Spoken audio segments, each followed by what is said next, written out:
Kembali lagi ke episod running aku kali ni.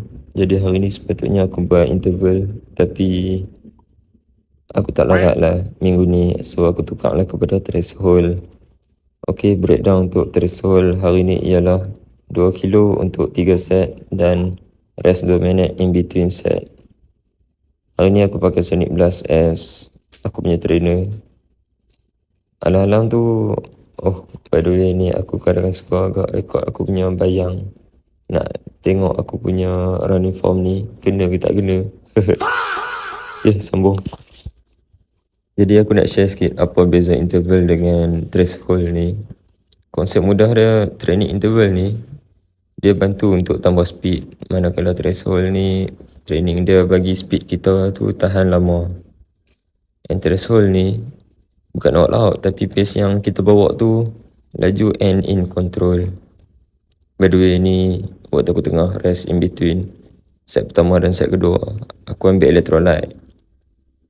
Bag yang aku bawa ni aku beli dari Decathlon, makin lama makin longgar. Aku duk lari, duk goyang-goyang, jadi tak best lah. Jadi letak suggestion yang best sikit. Kau memang patut beli running vest je. Ok, sambung. Threshold ni lah yang dapat bantu badan kita sustain dengan pace yang laju tu.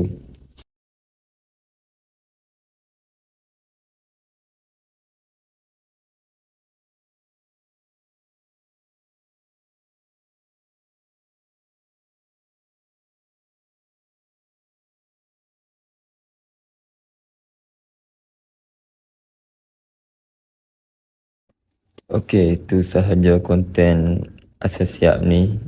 Semoga bermanfaat kepada semua yang melihat ni.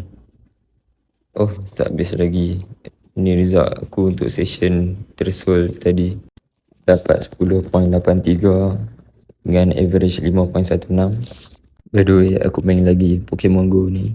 Lagi-lagi waktu lari, nak pergi hilang bosan. So, thank you for watching. See you next video. Ciao.